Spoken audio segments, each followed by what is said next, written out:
Jai Govinda Gopala Hare Krishna Govinda Gopala Hare Krishna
Om. Namaste. Welcome each and everyone to Satsang here in this holy place of Rishikesh. Om. Om Namah Shivaya Om. Om Shri Arunachala Shiva Mahadeva. Om Namo Bhagavate Shri Ramanaya Om. Om Namo Bhagavate Shri Punjaji. Om Namo Bhagavate Shri Buddha. Om Namo Bhagavate Shri Lord Krishna. Om Namo Bhagavate Shri Lord Christ. Om Namo Bhagavate Shri Anandamayi. Om Namo Bhagavate Shri Nisargadatta Maharaj. Om Namo Bhagavate Shri Yogiram Surat Kumar. Om Namo Bhagavate Shri Mahadevaki. Om Namo Bhagavate Shri Lord Ram. Om Namo Bhagavate Shri Ganga. Om Shanti, Shanti, Shanti, Shanti. Namaskar. Thank you all for coming here. And for all of those who are joining via broadcasting around the world, big welcome to our opening day here in Rishikesh. And I say, yes, it is the first time that so many people come on first day.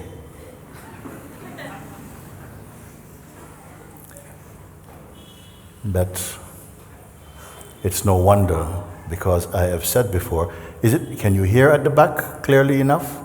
This is good. I've said for thousands of years, beings have been traveling from all places to come in search of the realization of the self, which is known to be timeless, ever perfect. As it is, the self which cannot be developed, can only be discovered.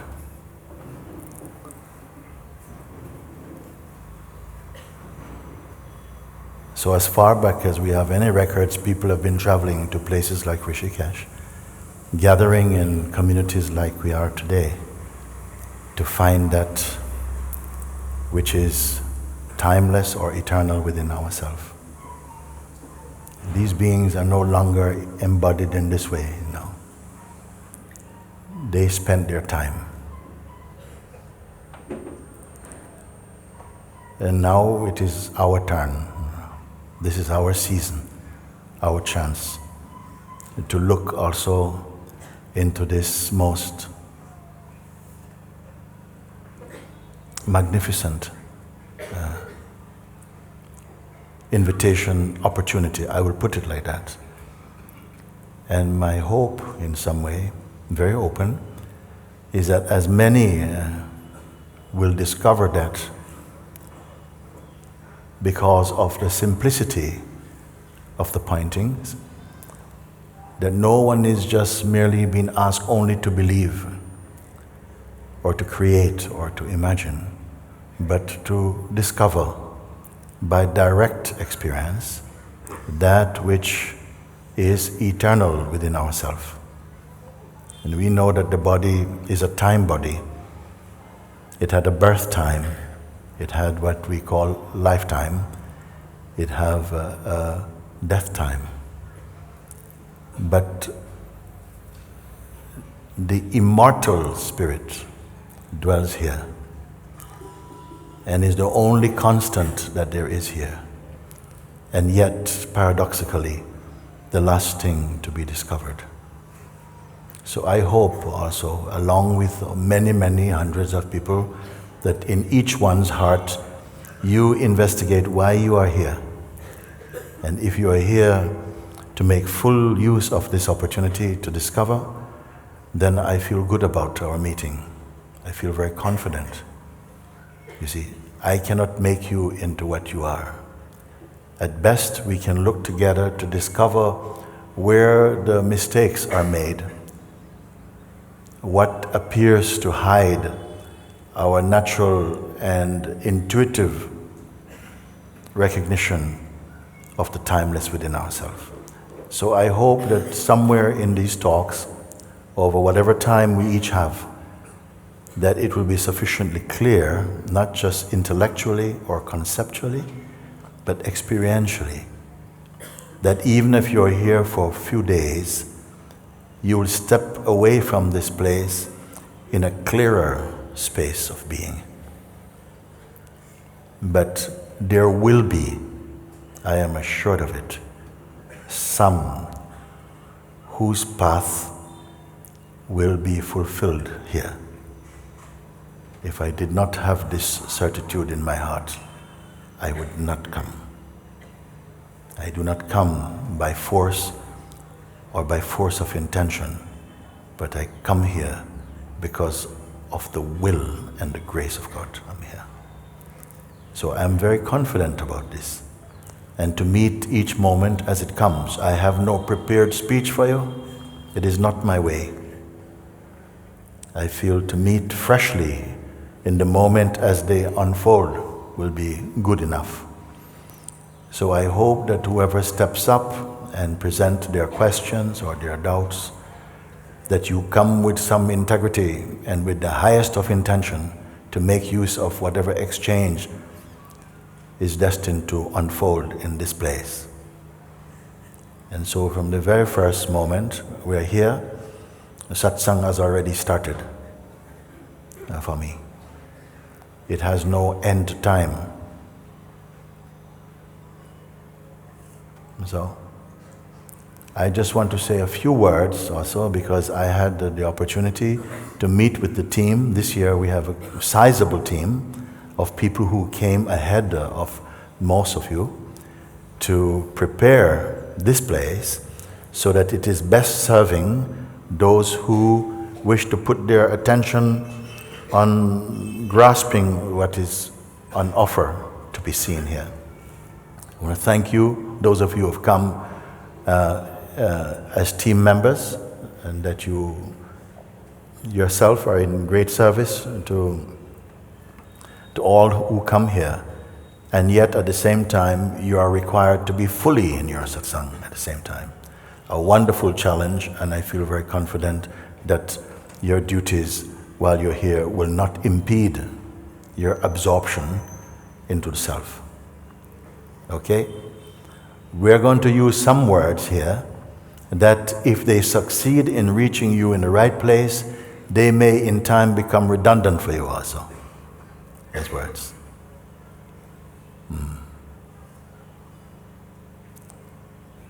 What I wanted to share is that because of the directness of the pointing, and we find that, of course, if I ask you, what is it that you have come here for? What do you want? I'm pretty sure that most people will say, we've come for freedom. We come to awaken to that which you have said is within us, and we have not yet had a clear understanding of that. We have come for this reason.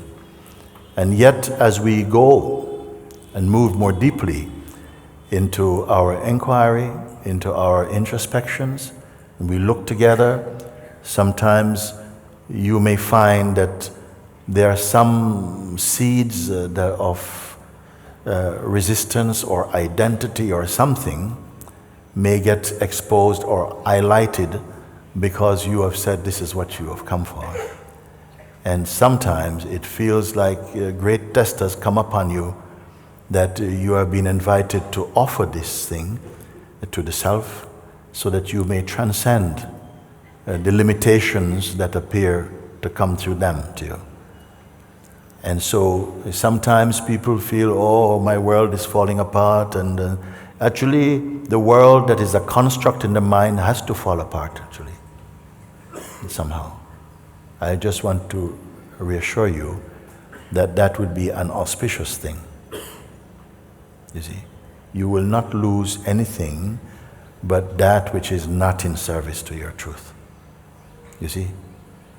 And it's an invitation. It's not a command. God alone knows the state of maturity of each one. But something brought you here, and trust in that which brought you here. If you genuinely feel, I've come to discover what you say we are, then I feel good about the prospect of you finding that. And I speak to the heart of each one. I don't speak to you only as a group, but each one who hears the word, if it speaks to you in your heart, be open to receive it, be open to, don't be falling into too much mistrust and so on.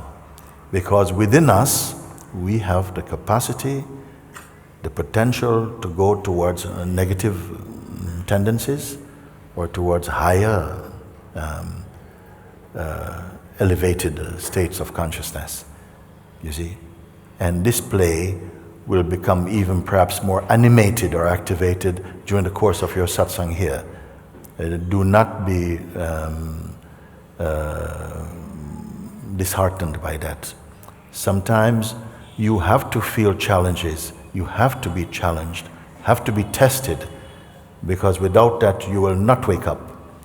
If we are only here for beautiful feelings, it will not last. You must come to see that which is already inherent in yourself. You must come to see that still place, not as an object that you can perceive, but a subjective awakening to that. If you don't catch my words right now, don't worry. It's okay. I'll repeat them. And you will not only grow because of your intellectual understanding. You see, there are many more forces, benevolent forces, working on your behalf to liberate your mind from the hypnosis of psychological conditioning. Okay?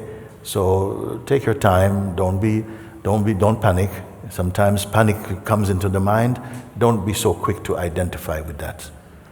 And I'm not going to give you lots of instructions because I don't believe in lots of instructions. This very day may be your day.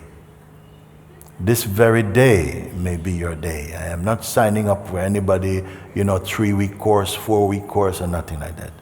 Today may be your day. Why not? Because if it should take 100 years to awaken to that single truth, on 100 years, on the day of your awakening, it will not be unlike today. And so, welcome to Satsang. Thank you.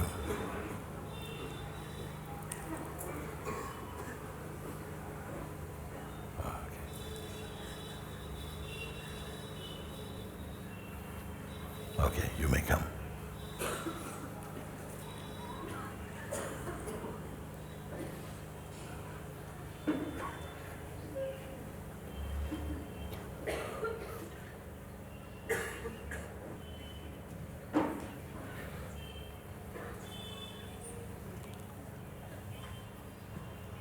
Thank you, Guruji. Thank you. I love so much. But I need to translate Portuguese, please. You want Portuguese translation? Who is coming to Portuguese? Don't be shy, come on. Someone is here? Okay, step up.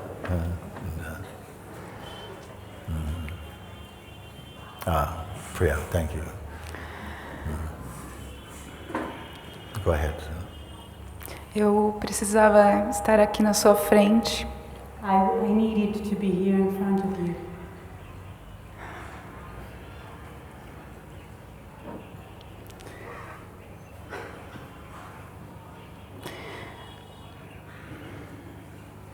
Você salvou a minha vida. Você me trouxe para a vida. You brought me back to life. Yes, one moment. I'm experiencing a little echo, so it's not so. Okay, just here. Please carry on.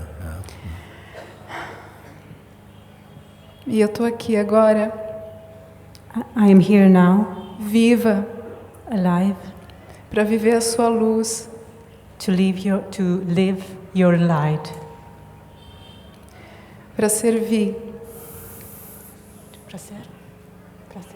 Servir. To serve. To? Serve. Serve, okay.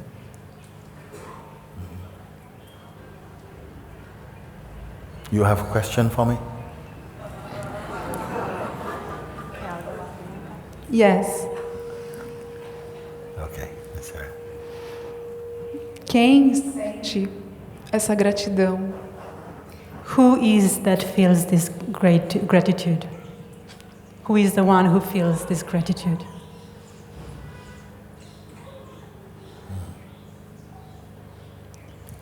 Well, this is a question for you.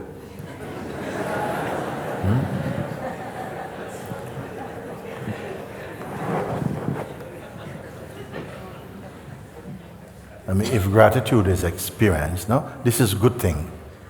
Gratitude is good because it counteracts arrogance, and it instills humility, which is necessary in order to bypass arrogance, you see. You explain to her for me?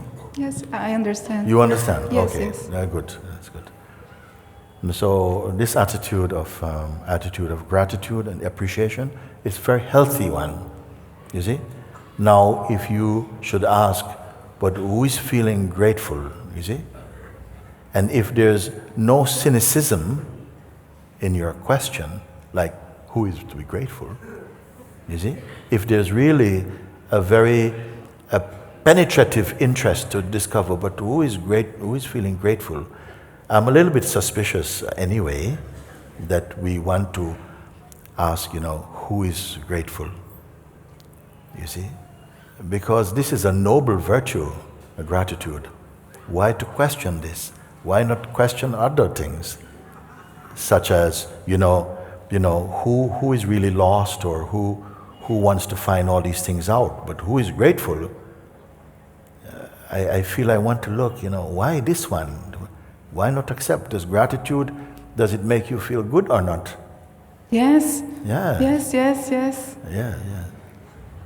So you proceed like that. This gratitude feel, because the gratitude creates space in you. So continue with that vibration. You see? Sometimes I say to people, that if they find it difficult with words, say, some people, no, the words, too much. No? Then I say, I have a simple way for you. Then you just go into a quiet place and just say, thank you. Thank you. Sometimes you say, thank you for what? I said, okay, don't worry. Even if you feel, because some people feel, what do I have to be thankful for? You see? I said, okay, just follow my exercise and just start to say, you can't think of anything, but just say thank you, put your hands together, thank you, thank you, thank you, thank you, thank you. After a little while, what happened? Thank you, thank you, thank you. Don't get into inquiry too quickly. Like, thank you to who? Thank you to who? Thank you what for? Don't make it complicated. Just thank you, thank you, thank you. And this is going to change the inner climate inside of your being. You suddenly start to feel spacious and happy. Thank you, thank you. Then thing come, thank you that I can say thank you. Thank you for this peacefulness I'm experiencing. Thank you for taking me out of this storm I was experiencing. Thank you to life. Thank you for the opportunity to be grateful. I leave it to you. It's no big technique. Simply, thank you. I say this because you use the word gratitude. Who is the one who is being grateful? I don't want to go into that right now. Stay in that vibration of gratitude and just say thank you. then something from inside is going to start directing your attention and your energies. Be patient with it and just follow that vibration. It will be enough. Later, when this question should emerge later on, if it does, and I feel, some reciprocal response to that, then we can take it further. But it's too early to ask this question right now.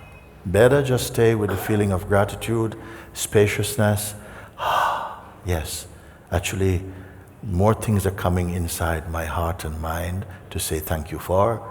Thank you to existence.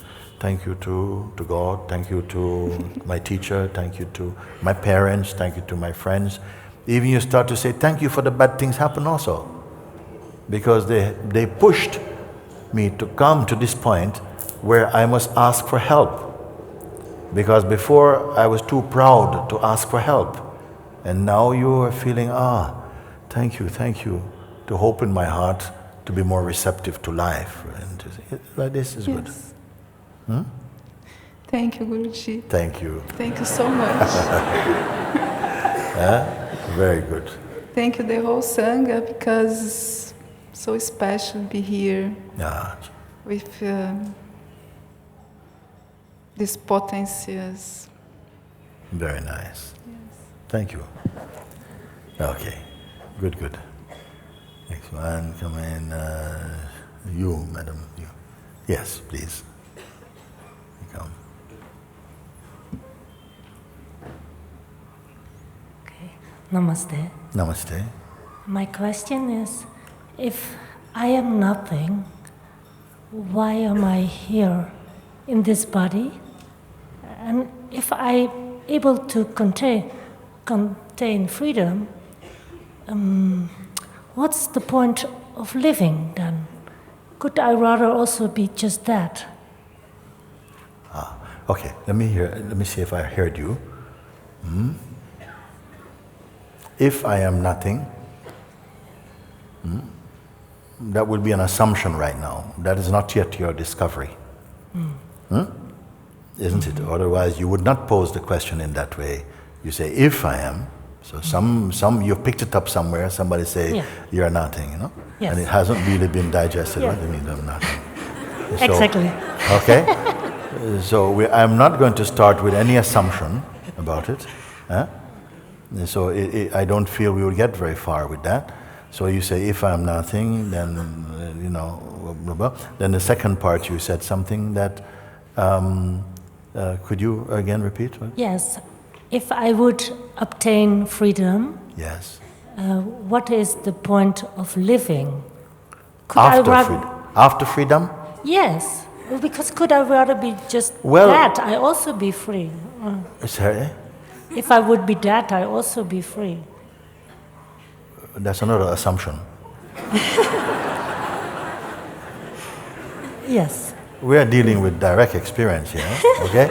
So then we're on healthy ground. Then I don't have to be talking about imagination and speculation. I'd rather work in a way that feels true for you, okay? You say, but if I am free, what will be the point of living? Yes. What's the point of living? Yep, that's my question.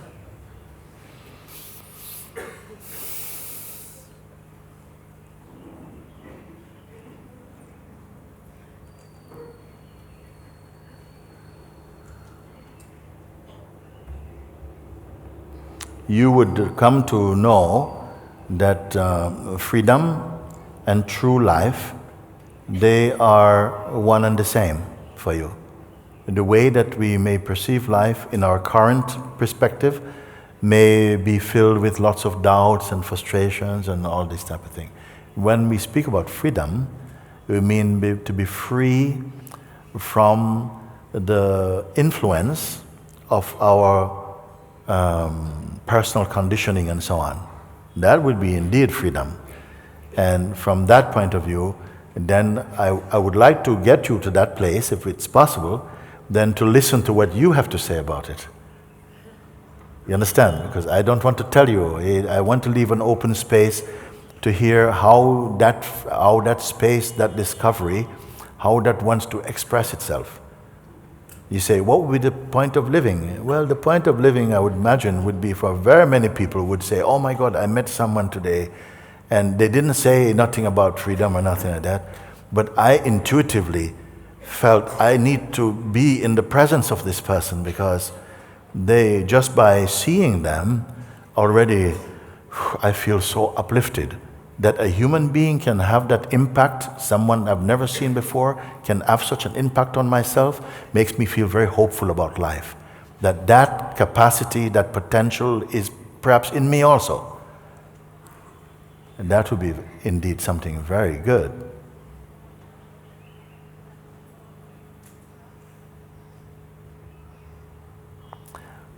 What if I could ask you,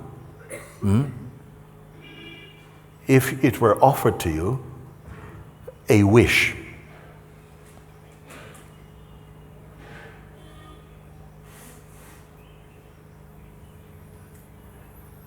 put in such a way that what would be your highest wish if it were possible to be fulfilled?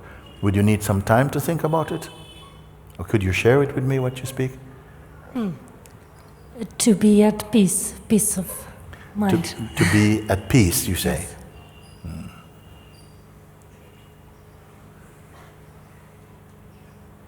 Yes. To be at peace with yourself, to be at peace with life, to be at peace, basically. And if it were available now also, you are up for it also? Yes. You have obviously experienced peace, no? Isn't it? How was it lost? What happened? Did it go away, or what happened?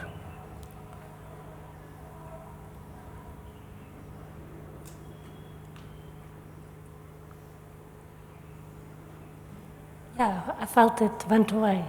You felt that it went away? Yes. By things that happen. So things around you that happen, yes, cause the peace to also go away. Yes. You observed that peace was here for a time and that it went away. Okay? And that everything that come, at some point they leave. Is true or not? Yes. Has there been anything that has come and stayed? No, everything leaving. Everything is leaving. Everything is leaving. Everything is leaving. Is it not true that there must be something that is capable of answering my question, everything was leaving? The one who witnessed that everything is leaving, is this one leaving also? No. If things come and they go, friends come, friends go, sensations come, sensations go, knowledge come, knowledge go, memory came, memory also is going. Everything that you've seen seems to have come and go. No? Okay? But by the very statement that you made, that everything come and go, it must have been that something witnessed the coming and going of each thing. That which witnessed the coming and the going of each thing, is this thing also coming and going? Again, I ask. This is open question. Is anybody can answer this question? No. No. That which does not come and go. Now we are right here now. That which does not come and go, in whose presence even the speaking about it is watched or heard, and the speaking also will come and go. That, okay. What is that like? Is it a thing? Is it an object?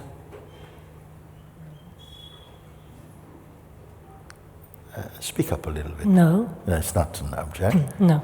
No. Does it have any shape? No. No. I'm not going to rush you. Speak from the very place itself. Yeah? Because everything else is coming and going. Okay? Except this. This that is not coming and going.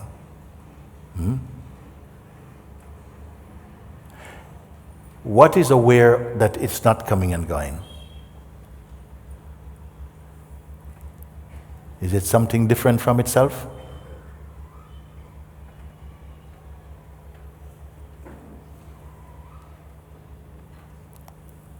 Too difficult?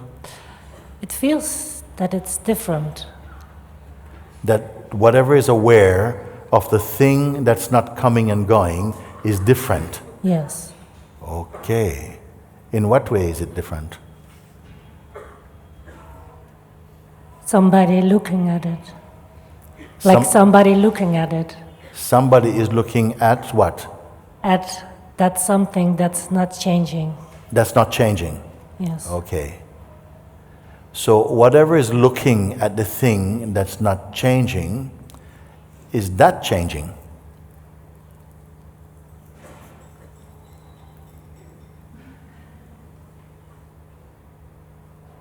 No. No. It's always looking. Right. So what's the difference between one thing that's not changing and something else which is also looking at it, which is also not changing?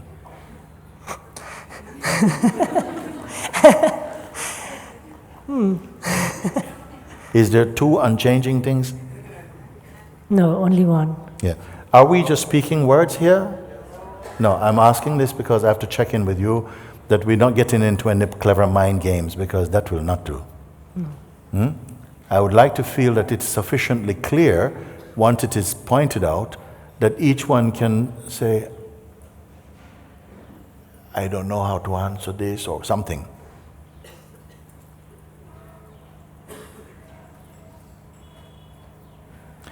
That space, or whatever we want to call it, that place, space, thingless thing, whatever we want to say, okay?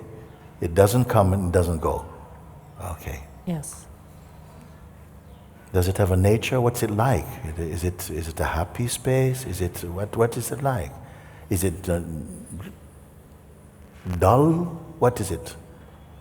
It is very quiet. It's place. quiet. Is it quiet sometimes and other times not? I feel it's always It's always quiet. same. Yeah, quiet. Yeah. Does it have any problems there? No. No.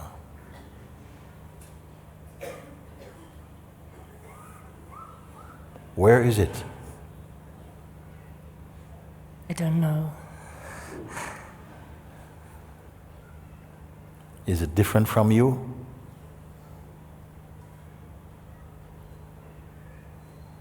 Yeah, I feel I don't have it.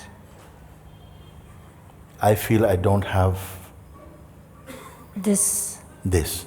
Okay, okay.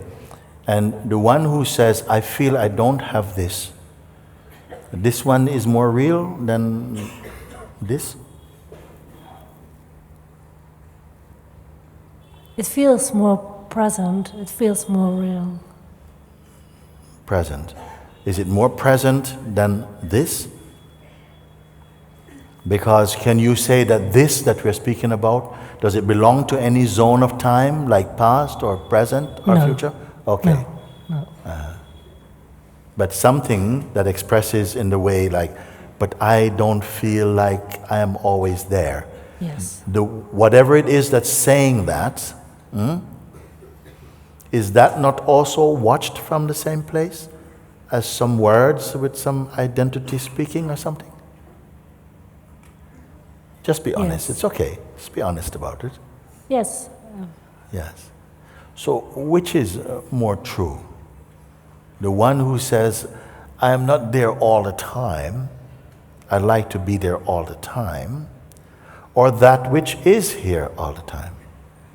That what is here all the time. Yes. What knows that?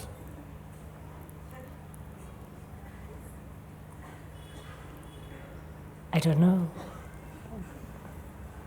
And you who don't know is what? Does it sound too complicated, my questioning? No. No, okay.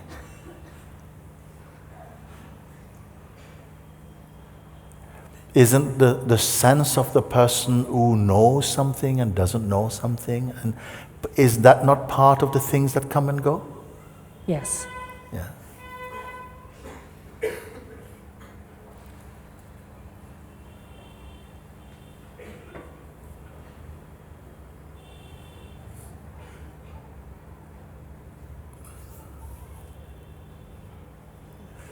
How can you stay in that place that does not come and go?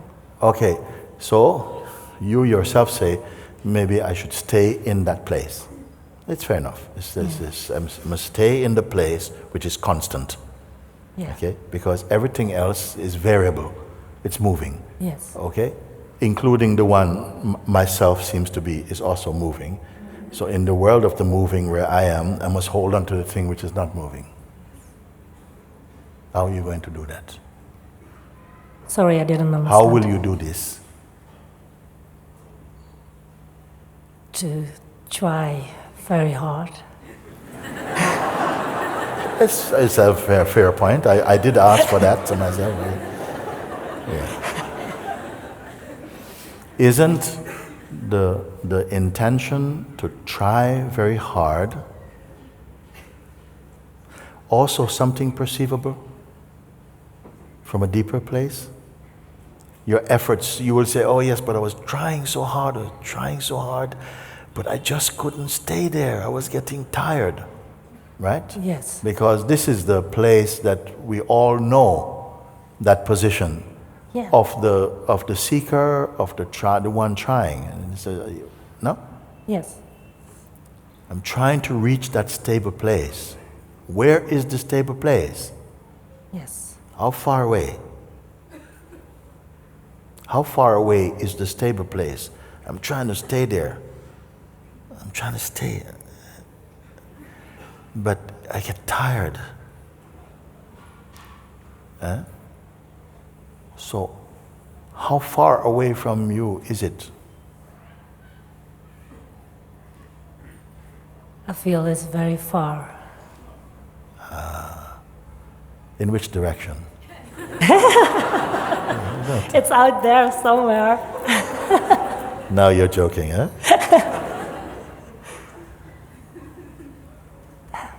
Yes. When the mind gets tired, it speaks like that.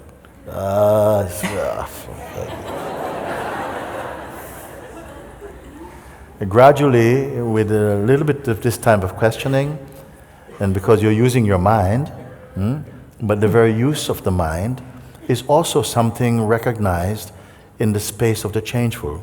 It's changeful, and something recognized that.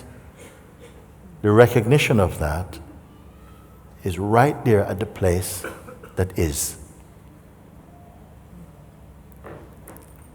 Now, what seems to say, just the belief and the conviction that you have that you are this person who is having trouble trying to get to this place. It's born out of habit, of course, and a conditioning I don't blame you for, because all the beings, certainly all the human beings who have come into this play of existence, have had a taste of this conditioning of believing, I am here. I'm as far up as the tip of my finger, top of my head. I'm kind of stuffed in this thing here. No? And it seems very hard to go beyond that seeming fact that I am in this body. And I'm being made aware that there is, maybe through discussions like this, that there is something, I don't know where it is, if it's out there or in here, but there is a space where great peace is felt, a deep relaxation, efforting is not needed, and it's always experienced right here, where I am. but I'm not able to stay there. You see? And the one who is not able to stay there, it has not been seen yet that this one is only the idea I have of myself. It is not my true self. My true self, I'm putting like it is at the same place of the thing which doesn't move. So I, the one who is trying to get to my true self, which is somewhere over there. And I have to put a lot more effort to get there. Yes. And you are going to come to see at some point this is just all made up in my head. It's not the way. I am that place. But not merely as a belief. It has to become somehow so clear that it is effortlessly recognized. Not by another thing. We'll look further at that. So my advice for now, just keep sitting with the Satsangs and hear what other people have to say in their attempt to also recognize this, and gradually just sit in this pool, this energy field of Satsang. That's going to support your refining of your thinking, that it's somehow just you'll come to see from a more true place. It's good for now, like this? Yes, thank you very much. Oh, okay. Okay, thank you. And next one, who is ready to... Can I speak with you? No, yes, you, yes. You, no? This one? Yeah. Yes, because I didn't see you had your hand up, you know? Acha, okay.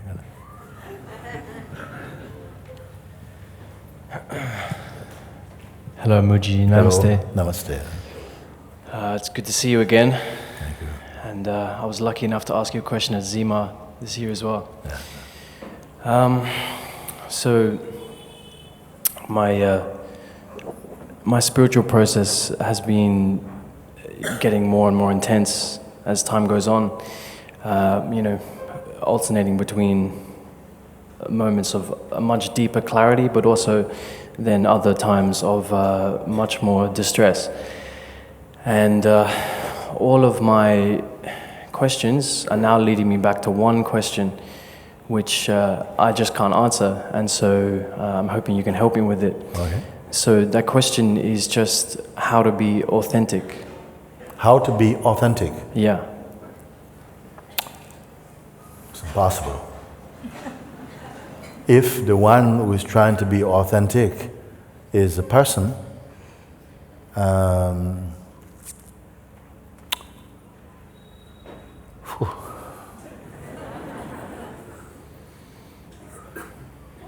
when we discover that the person cannot be authentic, that will be authentic. When we discover that the person, try as much as we can, of course, and there is something called personal growth, that you become more and more refined in your understanding, more open, you're tasting the fruit of your own practice. All this is fine, no? Your question, how can I be more authentic?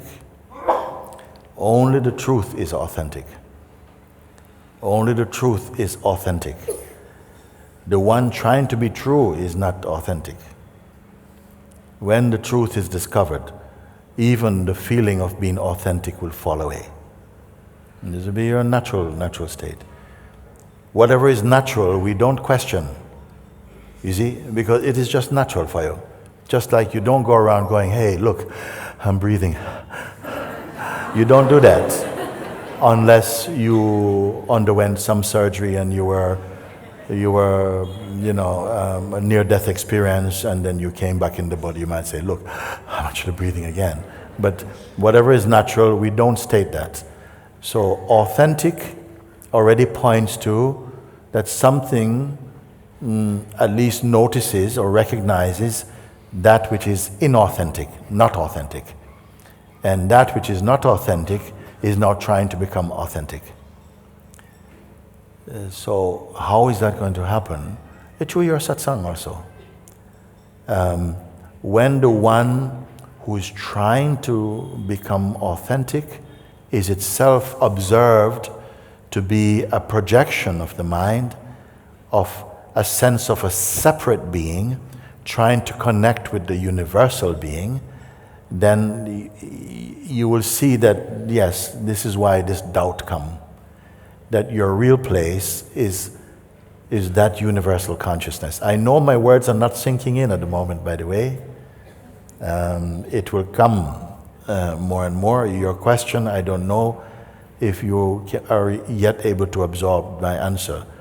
But how to be authentic, I can best say, for the moment, if you are sincerely trying to discover something, let's call that authentic enough for now. Okay? You're genuinely trying to discover, why is it that my life does not seem to flow with the kind of grace and the peace that these teachers are talking about? It doesn't seem, I want to find out. At least that search, you may say, okay, that is authentic. It's genuine. You see? You really are committed to find the answer to your questions. Then let's use that word for now and say that's genuine enough, that's authentic enough. Then later you'll find that there's a deeper sense of what authentic means. You see, like that. But I don't feel enough from this question. I think it could be just a question that the mind presents to delay your seeing and to be caught up with things like being more authentic and stuff. It's a bit blocked, Could I give a little bit of context to the question? Okay, you try. So it's like in life there's so many desires pulling you in all different directions, and through your everyday actions, I've come to the stage where it's kind of like a sort of neurosis where I'm like, well, how any action I do, what desire does that come from, and how can it, how can that action be authentic? I don't know where it's coming from, so how do I know what's me and what, do you know what I mean? Yes, I'm getting better at catching something. Yeah. Because at Zima last year, I asked you a question about relationships. He said, if you're compelled into a relationship and it's unavoidable, how do I, if I'm drawn towards something, then how can I just be authentic? And now I've just started to get the feeling where I'm like, well, I just want to do everything naturally, but I don't know what's the desire and what is me for any action in my life. That's already a good thing that you are questioning that. It creates some space to look and not just to assume, because many people assume, no? And you are questioning this. This is already something good, no? But you're questioning this on the assumption of an identity which you're not yet clear about. When you say, well, how can I be? The I that you're referring to as yourself, you see, is itself not stable. You see, did you get this or not? Yeah. Because sometimes we're praying, I am looking at all these things, how can I stabilize all those things? And I'm saying, the one who wants to stabilize all these things, is that itself stable? And it may invite a deeper seeing that says, actually, no, that one itself is erratic, he jumps about as well. And I may say, you caught it. So if that is also seen, it can join the other phenomenon out there also. And you don't have to put so much energy into that position of identity. Do you follow this? Yeah. It's another mind game. It's myself trying to find authenticity. I guess it's just another trap, isn't it? No, not necessarily. If you follow me, it's not just a trap. You'll catch the trap. Most people are trying to control their circumstances in life to suit their present projection of how things should be. And we have tried it, and sometimes you get a result. But at a certain point, you're not pleased with the result, because the one who is pleased now is inclined to be displeased later. So this one is not constant, but we are pretending as though it is constant. But it fluctuates. By saying this, I'm inviting you to a deeper space in which maybe you can say, actually it's true. The position I'm speaking from is itself not stable, and because of its instability, it tends to create more situations around itself that it's trying to control. So this is why I say the idea you have of yourself is itself suffering from its own ideas about itself. The idea we have of who we are, that's an idea we have of who we are, is furthermore suffering from its own projections. So we are 2 steps out. Does that resonate at any level? It does. So therefore, it does. If the position that we are speaking from is questioned, you see, because most people don't, you're taking that place as a fact. That's the fact of who you are, whereas for me, I see it is the fiction of who you are. We are trying to please something that itself is unstable. Getting through anywhere? You see? And because no one has told us, actually, that one is also questionable. You're measuring, the movement against something which itself is moving. You see? Can you see this? Yeah, it's a little bit, it's unfamiliar a little bit, to go into. It's scary because it's like, then I have no fixed point of identity at all. And I'm not used to that. Well, not so fast. Because if that is seen, not just this thing and its projections, if both are seen, let's catch them in the same net, no? That both of them are unstable, actually. This is maybe a little bit more stable than this, but it's actually not really stable. If that is seen, that is already declaring that there's a deeper place in you that is not fluctuating, in which the sense of yourself as a person and its projections are seen. Is it too much? No, it's not too much. It's not. Then sit with that and be with this, because this is the big challenge in life. Because most people are making measurements about life based upon a present position which is not stable. And fear comes because you have invested a lot of belief in this position. And I'm going to tell you, this position is not the one who is going to wake up. This one is the sleeping one. Okay?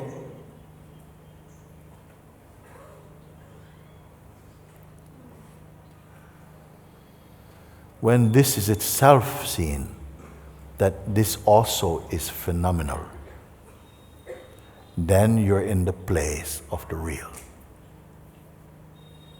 And you will examine that now all this thing about stable and unstable is not relevant in this place.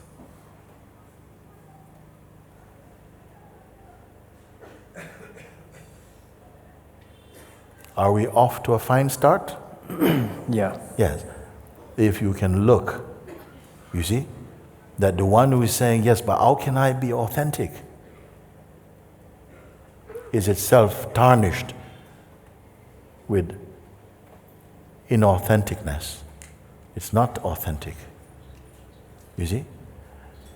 At a deeper place, I ask, but is this one not also visible?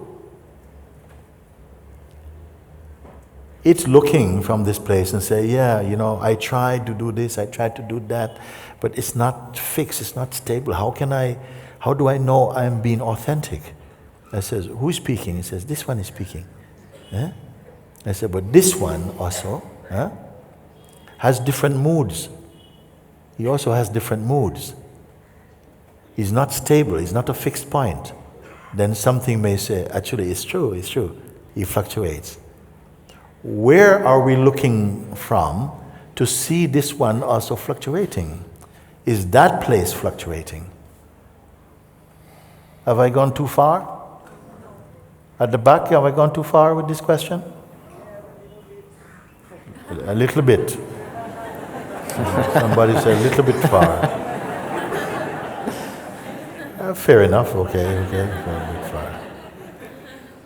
I want to say it like this because I can understand we are not accustomed to this type of introspection. Nevertheless, we have the capacity as human beings to grasp it. Maybe after a few times you try. Don't give up. Because if you catch it, and when you do, you are out of the trap. You are out of the trap. Each one must at least move on from the position of personhood, to the state of presence, witnessing presence. We are living, thinking, oh, my life, why is it like this, and so on, so on, so on. Nothing seems to be stable there. Even people who are very determined, they try, I'm not going to change my mind. Now, you cannot help it. The forces of nature will show this one, no matter how much I'm not going to move, is a waste of energy. It takes so much energy to try and become something you cannot help. So, if I say, but this thing itself is also observable, and it's obvious because you're talking about it. It's also something, but you're just not aware of how much you are aware. So with satsangs and pointing again, and at first the mind has a lot of resistance. It's just too mental, it's just too heavy. And I've seen people who start out like that. They say, no, it's too complex. He's saying it simply, it's too much, it's hurting my head. But they stayed with it, and then, poof, yes, the flower opens, and we start to laugh at how silly it all seemed.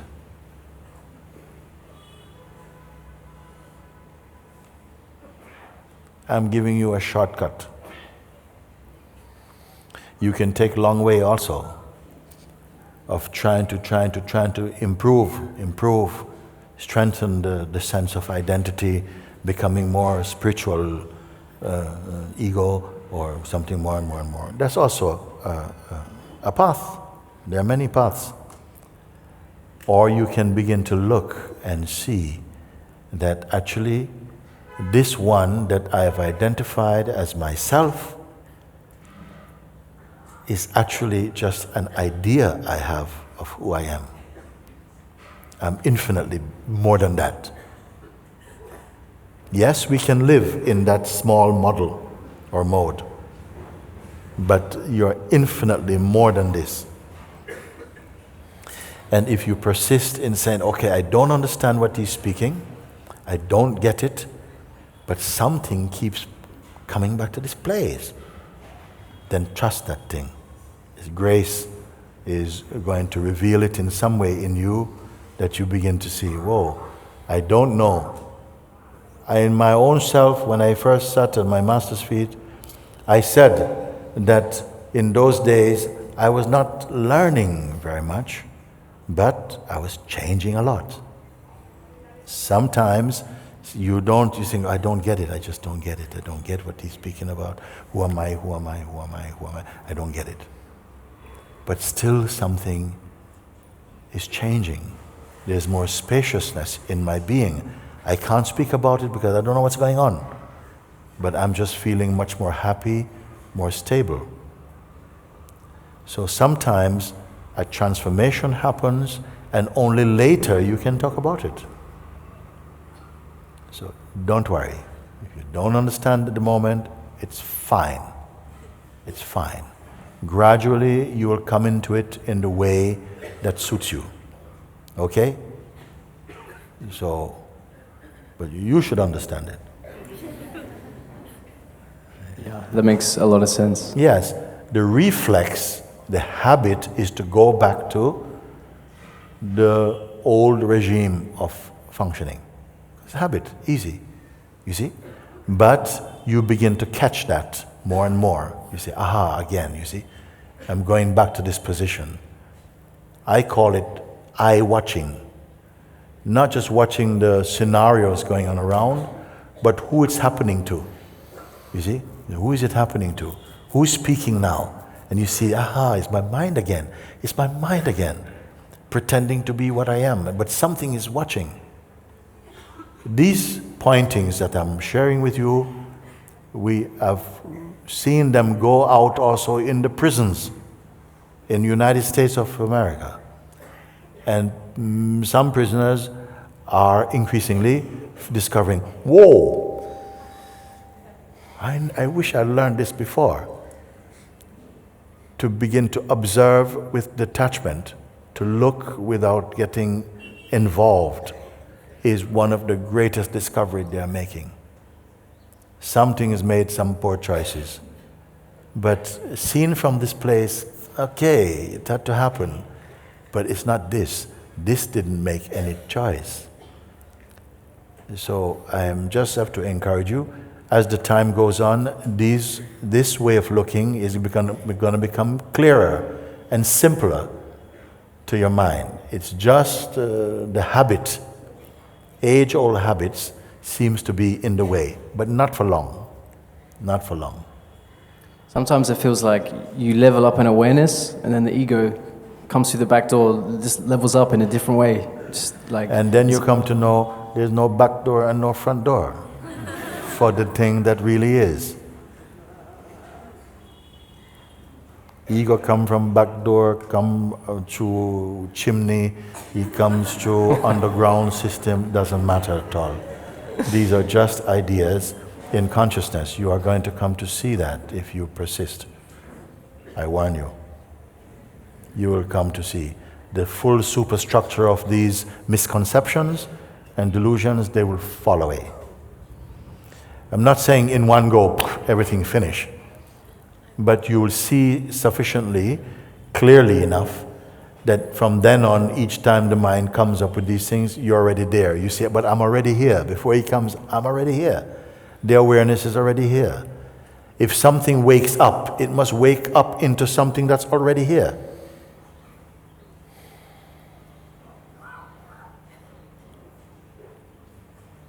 Okay. Thank you. Thank you for the moment. Good, good, good. Who has an important question to ask me now? Okay, over there I can take. Somebody can stand up.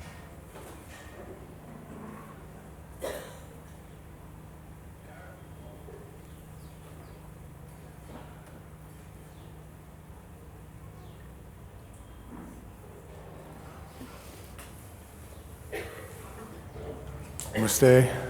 Namaste. 1992, I don't know what happened, but I asked that question, who am I? And then I left. Some people call it near-death experience. Right. And you speak up a little bit more for me? In 1992, you asked this question, who am I? And? Why am I here? Why am I here? Okay. Two things about this question. Who am I is more important than why am I here. Why am I here assumes that you know who the I is. You follow? Yes. It says, why am I here is already assuming there's me. Why am I here? The question, who am I, is much more important question. Because in knowing who you actually are, the why becomes redundant, or it just drops into place. So of the two questions, one is assumed and one is open. I'd follow the open one. Yeah, and I was removed from this vessel and taken to the place Sri Nisargadatta spoke about, but I didn't understand that this was written about until about 1.5 years ago. But so you did not understand that where you are, where you were, is the correct place until about 1 year ago. It's a strange thing to leave body, and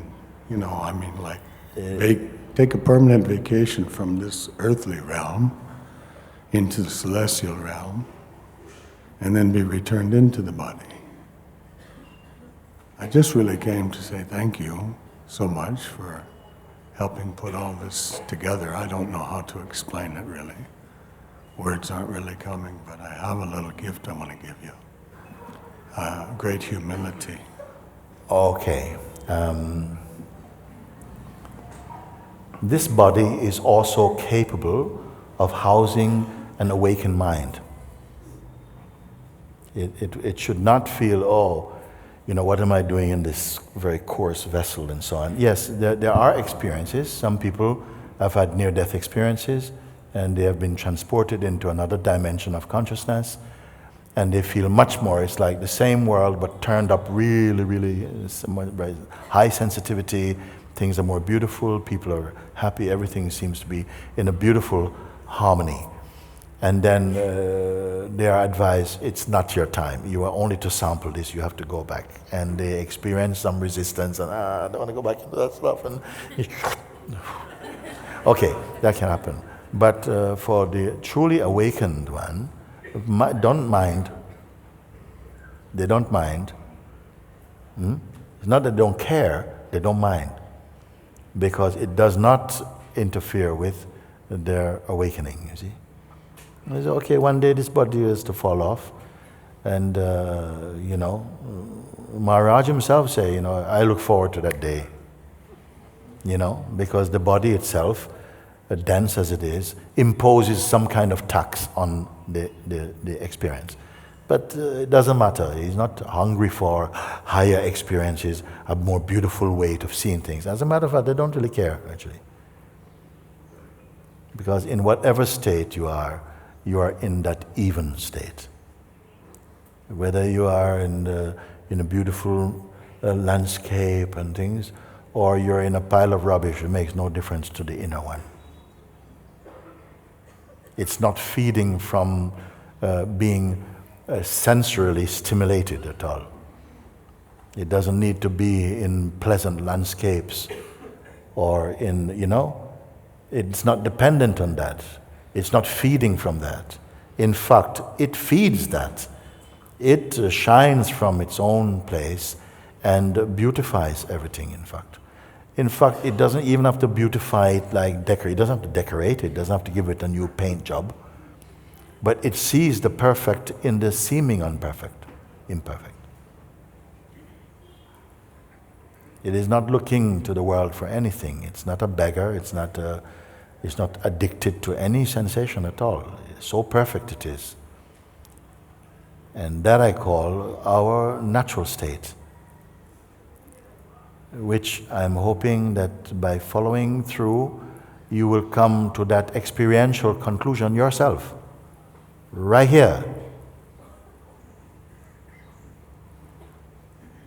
The other one is to be somehow lifted out of the more dense body and to be experiencing in still another body.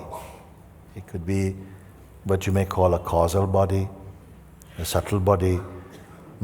Still a sense of individuality persists and enjoying a heightened state of consciousness and a consciousness that also is attached to physical forms, maybe much more subtle forms, beautiful places, skies that are incredibly translucent with iridescent colors, because the consciousness has a subtle appreciation for those things. The mind of a sage is a bit different. It's not attracted sensationally to the world. Now, it's very difficult to imagine because we all like things. And if you can have a car that looks like 100 times more nice, you go, oh, I want one of those 100 times, one of them heavenly cars, or whatever it is. But there are others who don't care what it is. It could be 1,000,000 times more beautiful. Because the peace within them, the bliss within them outshines anything. And that joy is available inside yourself right now. Available to who? To the awakened mind.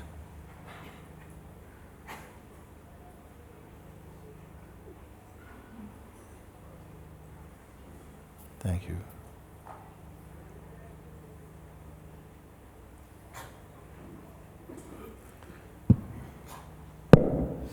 someone? Not too personal a question for me. You, sir, you want to come? Yeah.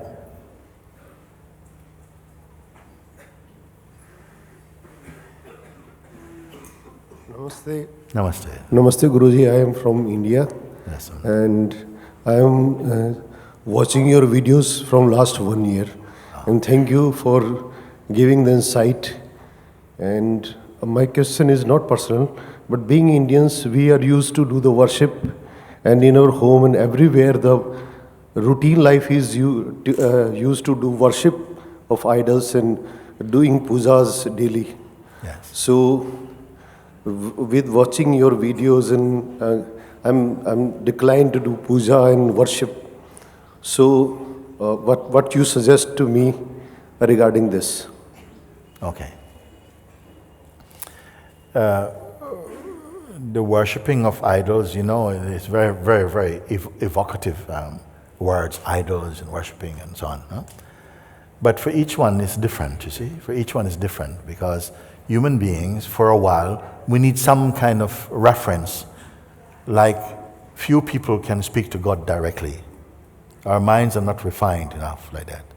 So you can more relate to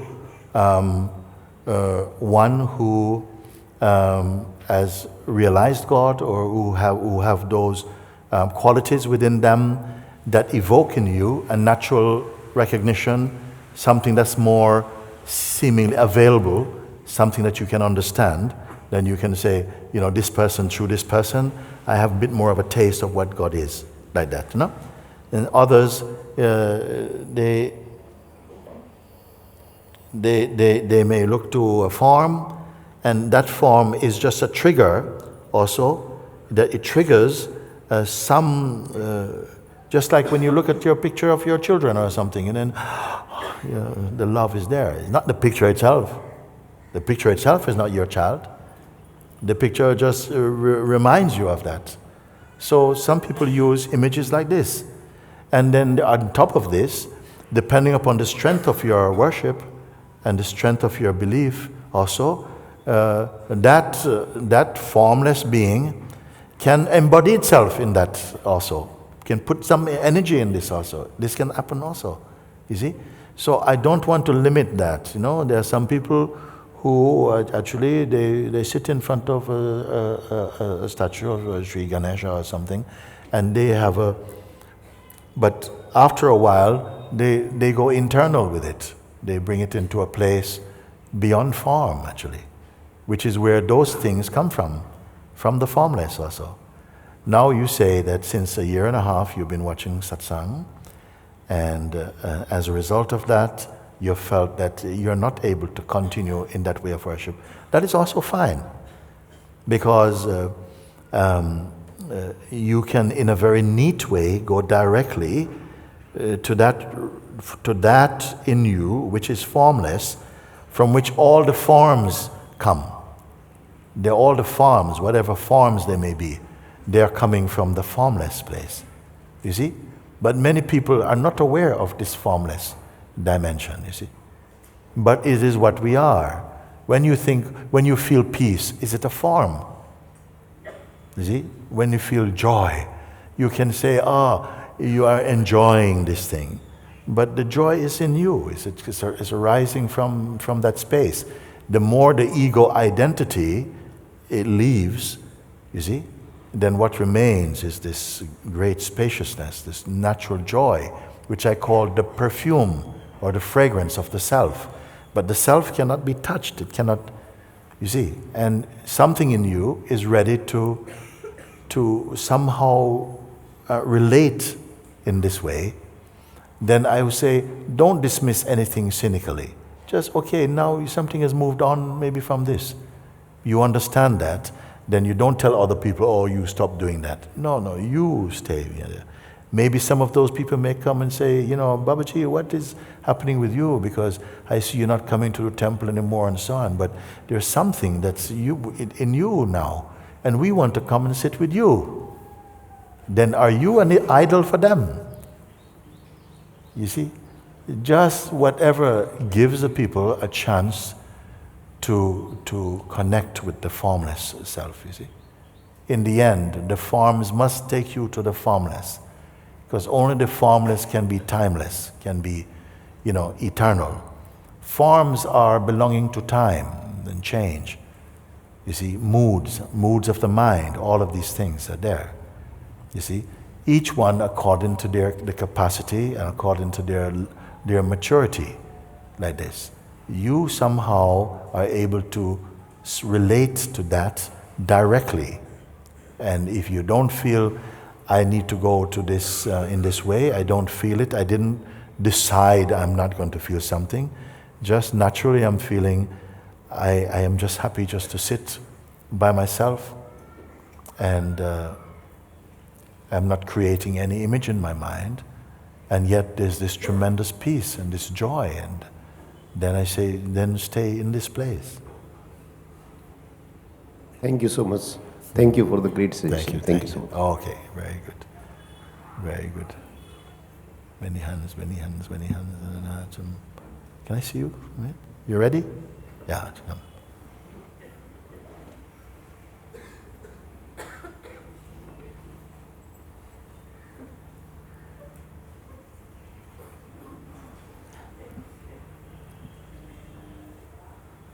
Olá, Mooji. Namaste. Namaste. Could you explain what it is forgiveness? Forgiveness? Yes. Yes, yes.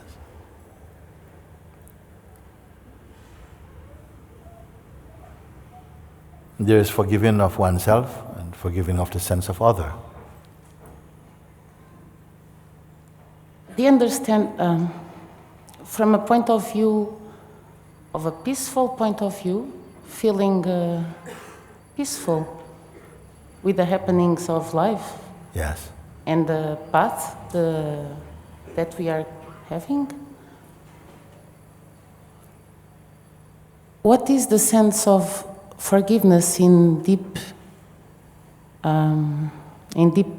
trauma?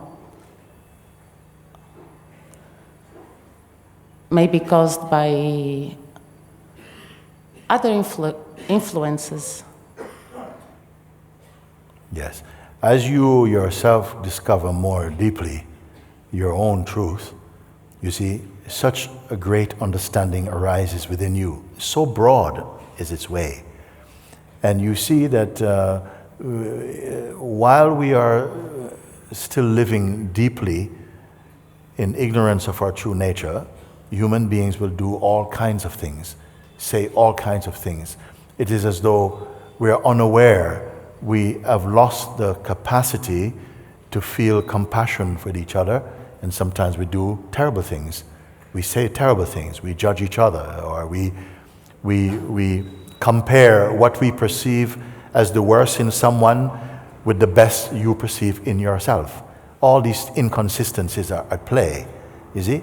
But in your discovering of your true nature, not just an intellectual discovery or conviction, but experiencing the peace and the joy, the life and the wisdom that is emanating from the true silent place within you, a great understanding happens for life.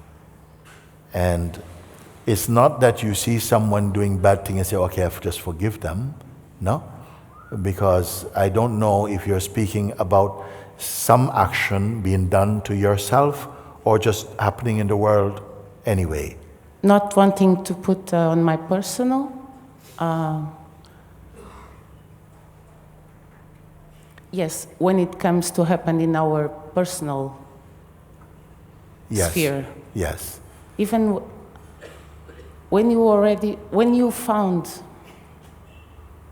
that sense of peacefulness, yes, with the joy of what you are doing, but still there's a point that always takes you to that unstable point, that is the feeling of have to forgive. Well, if there's a pressure, a seemingly externally induced pressure to forgive, there'll naturally be resistance if you are not ready to forgive. You see, you may also forgive someone who has not asked for forgiveness. Someone may say or do an action and quite willfully and show no remorse about it. Where is the place for forgiveness? Well, if that action impacts upon you to such an extent that it's very, very painful, no? And you see, but this person's behavior is only coming out of ignorance. Yes? And here from myself is coming a vengeance to want to strike back, then you may say, I forgive this person's action.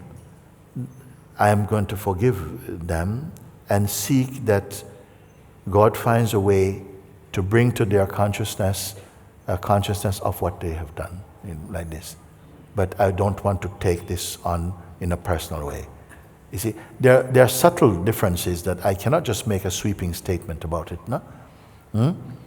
Sometimes just understanding that this is life, this is way it can play like this, you know? And you don't take it personally.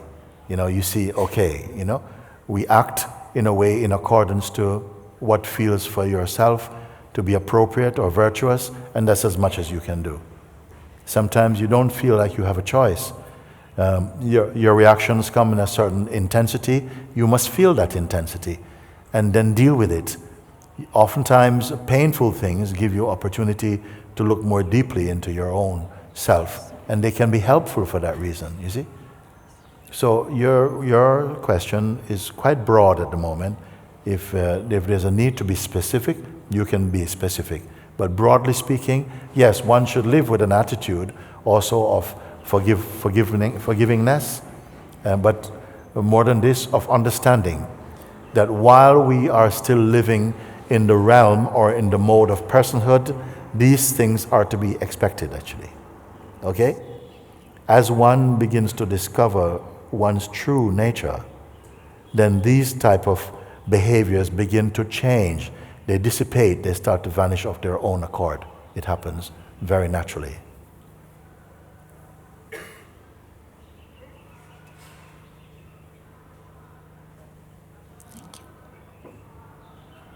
You see, in the mind of someone who may have performed what you perceive to be a very wrong action, they may feel justified in that action. You see? But to you, the recipient of it, you may feel, you know, that is the most selfish, that is the most, you know, uncaring action that you have done or something, you see? If there's an opportunity that you can speak together, then you may come to something. If not, sometimes you have to leave things. Sometimes you yourself may do something that may have offended someone, and by the time you reach a place within yourself that you feel remorse about it, the person has died and gone. What are you going to do? Yes. Is there anything you can do? Yes, you can do. You can go inside, you can pray, you know. Life, God, existence. I see my errors now. And although this one has moved into spirit, I still declare, please forgive me for my action. Please bless me that I don't repeat this. And may that soul, somehow it's communicated to them that I am in remorse for this, and please forgive me. It is enough.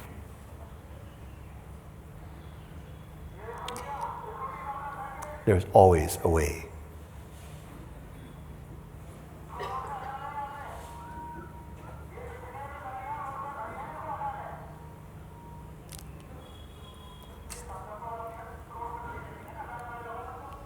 Thank you. Thank you.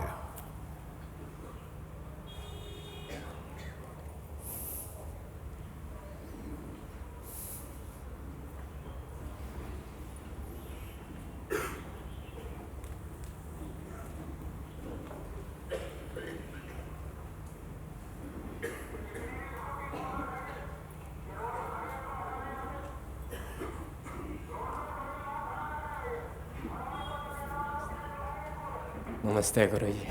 Namaste.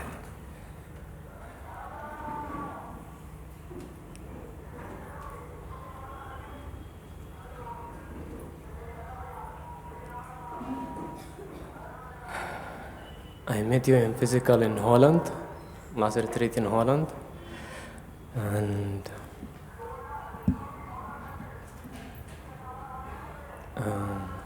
I clearly saw who I really am.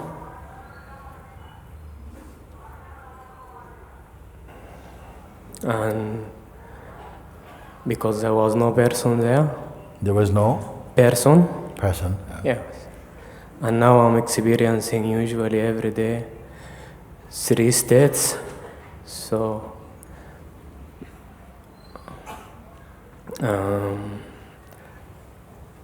state that I am already that. I am not hearing so well. States that whatever? That I'm already that. That you're already thing that speaks through you and through me and through everyone.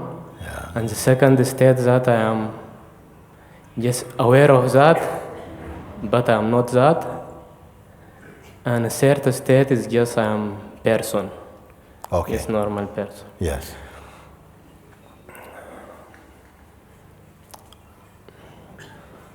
The state of personless, no person, I experience only after the invitation or deep meditation. Yes. But in every day, usually the most that I experience, that I'm aware of that, the knowledge of it, but I'm not completely it. Because there is person, and the person as that cannot be together. So when there is a feeling of person, then I'm not it completely. Okay. Take a little moment on this. I want to recap, just to see if we make clear, because he's saying that since we met in Holland, last retreat in Holland, he grasped something, but it seems to be appearing in 3 different modes. Our first mode is that it was clear that what you are is the same as what I am, same in everyone. It is that pure awareness field itself. Second state is that you experience that sometimes you are aware of it, but you're not yet established enough in it. And the third state is that you're back in your ego. I'm just a person again. So there's an alternating fluctuation of these 3 states. And that occasionally, when you feel in your total harmony, is at the end of listening to the invitation. Now, I don't know how many people are aware of this invitation, which we are endeavoring to play each morning before Satsang, and I would encourage you to listen to it. It's only about half an hour that you simply sit and you're listening, and it guides your mind back right into the heart. When it comes to this place, a recognition is there without you doing anything at all. This is another thing that's very beautiful about it, that without doing anything, just through clear seeing, you find yourself again in your original nature. Okay? You say, when I do in the invitation, yes, at the end of invitation, take off my headphones or whatever, put it down, the book is finished, I sit there, it's only very short, and I am at one with my being. There's no me, ego, there is just what is. Beautiful. But it seems not to last or something. That sooner or later I find myself feeling a little bit that I've come out of it. Okay? Now I want to talk about that the I that's come out of it is still a phenomenon that is observed. Can I say this to those of you who have been listening to it? That at the end of listening to the invitation, one finds oneself in the correct place. I am this. I don't even believe I am this. It is without choice. I am here. I didn't fix myself. I'm not doing some extraordinary practice. I've not done any yoga or any mantra for this. It's just revealed, I am this. Okay? But in a short time, it seems like things happen and I find myself again into the state of personhood. And what is happening is that something is registering in the mind as though you lost your true state. It's not possible. Everything else will be lost. This is your stable place, but what tends to happen is because now comes again the whole identity is coming in, and something is saying that this is happening because you've lost your thing, and that is believed. And so you believe that into existence for yourself, and you start thinking, say, I've lost it. It's not lost at all. Just that in it has come the sense of the person. Can they coexist? Yes, because you're seeing the world and all these beings and all these different things. Where is the self? Is it pushed away somewhere else? It's right here, unrecognized, because our attention is focusing on things. So that's happening, is that the sense of the person is coming back, and that witnessing of the sense of personhood coming back is watched from the self. The self is not going, oh no, not you again. The self is not doing that. Something from the mind is going, oh no, please help me to come out. And right there, you reform yourself into a person. That's what happens. The idea comes like this. If it is seen okay, like that, and you don't make this feeling, oh, I've lost it, you see, but simply now the sense of person comes, okay, let it come. There's ample space in the infiniteness of being for the sense of person to come in. Can it dominate? I'm very sure that it cannot go away because there is nothing exists but it. Yes. But yeah. I just want to empty this body-mind complex totally out from the person. Because yes. Now, is it the isness? Is it that which is that's requiring this? Slow down. Who is with me on my question at the moment? Thank you. Okay. Is it that which is that is saying, okay, now I just need to clean out the house of all this stuff?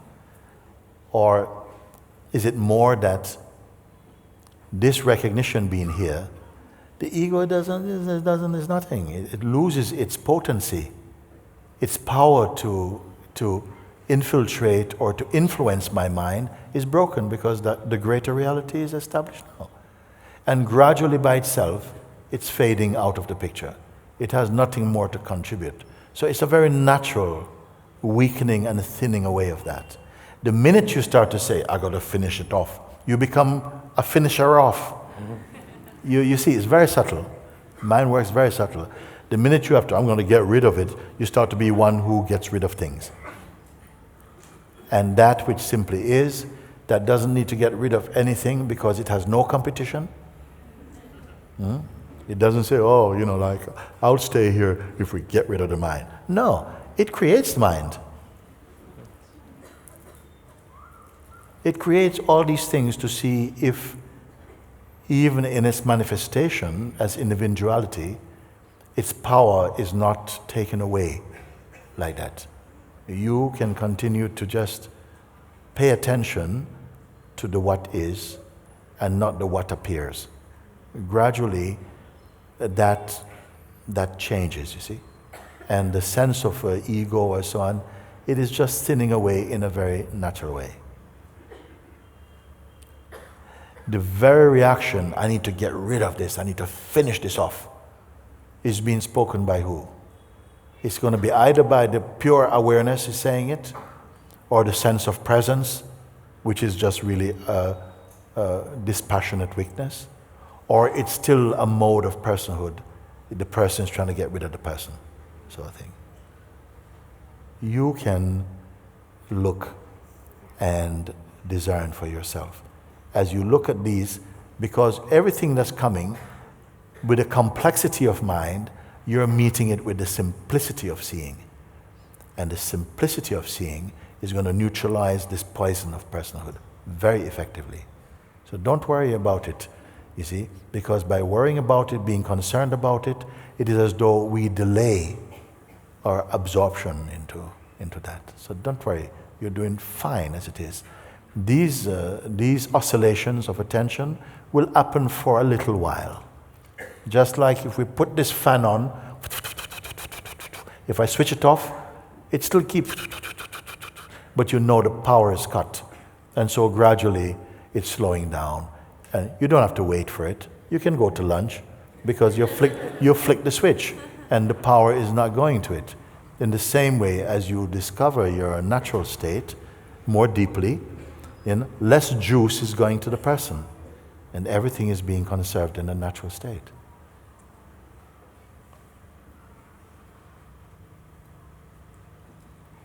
And don't make any, don't stick any flags on the earth about it. You say, oh yes, I gave him a good hiding or not like that. Because unexpectedly, you'll get ambushed by some suddenly very strong ego come. But if very forceful sense of ego come, you are just going to take a look at that. Feel its energetic presence, feel, oh. But you still know that it's just another movement, soon to be gone, arising in here. Make use of it. What is it going to show here? Maybe it's going to reveal that there are still pockets of resistance, pockets of identity that needs to get burped out. You see? But in a natural, gentle way. Yes. It is just a recognition for the first time of home. Yes. And one want to be just there and out of this foreign ground. Yes. In this home, are you just 1 foot in the door, home? Are you halfway in the door, home, outside? When you're home, are you really home? Or are you at the gate? Is the finger on the key? Where are you when you're home? You're home. You're home. The neighbor is still a bit noisy. But you're home. You're home. It's okay.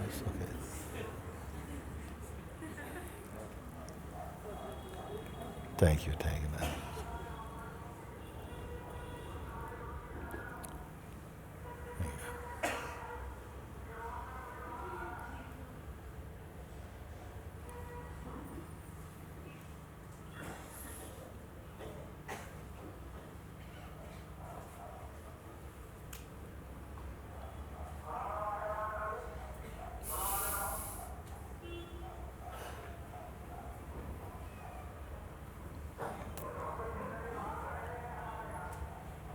Gradually, we're warming up a little bit.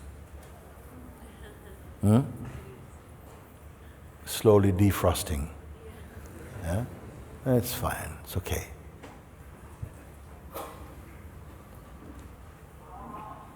Thank you. Thank you.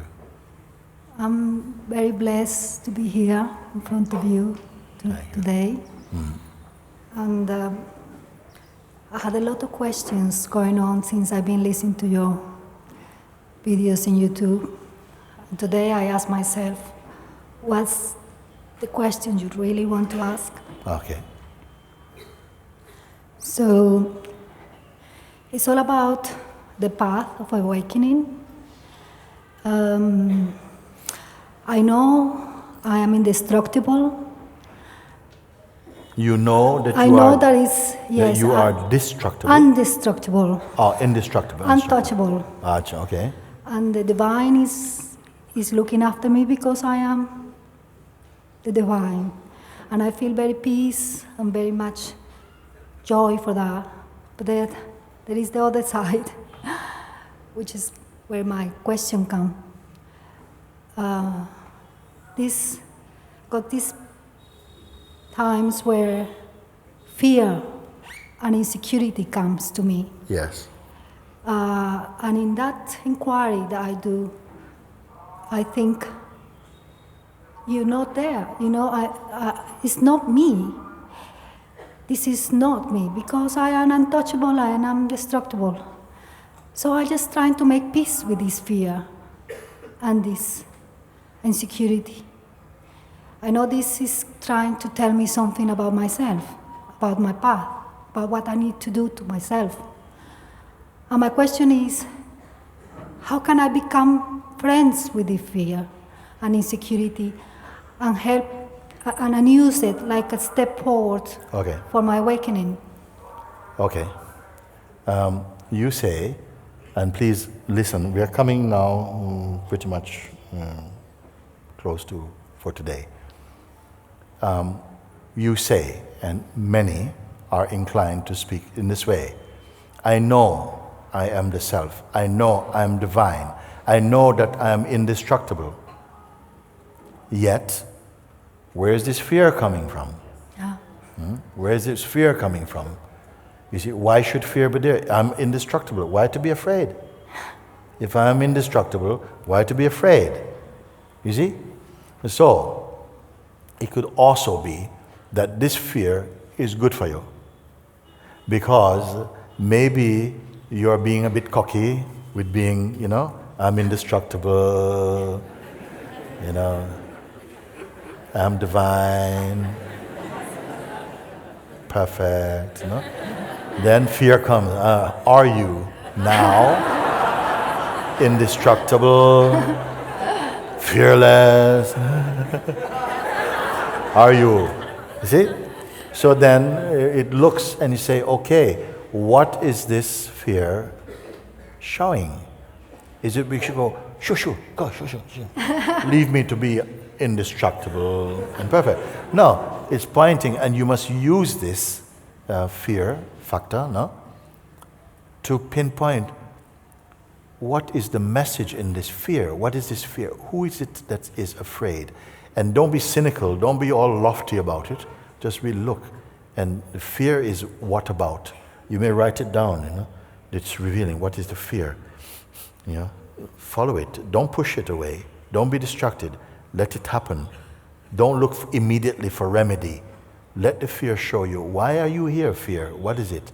And you see, it's a fear of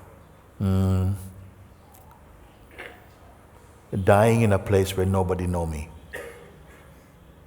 Or the fear of being exposed by everybody, or and being laughed at, or something, or the fear of just being alone, or the fear of rejection, or whatever it is, and that comes up. And when it comes up, when it flares up, then somehow I'm not indestructible at all. I'm not divine, not yet, because the fear, because Buddha would not be feeling this, whatever, no? So it is good. Use it to find, and it will show you. It will show you. The fear is there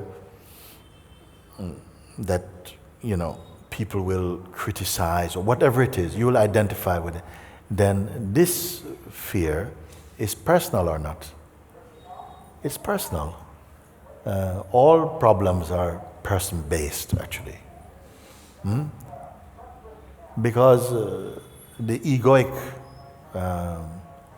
forces, they cannot intimidate the pure self.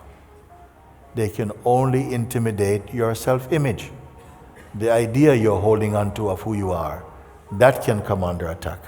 So then if you feel under attack, it's because there's something attackable inside, isn't it?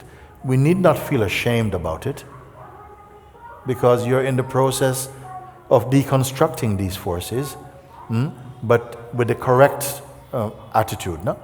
So this thing comes, and it's revealing, yes, there's a fear there. So therefore, I better not be showing off, I'm so mighty and so, perfect, because one little chick and suddenly, you're not so perfect.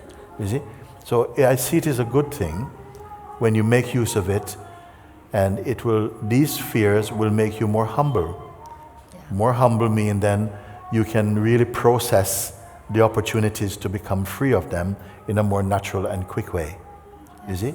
So the feeling people say, I know I am that, is not necessarily experiential.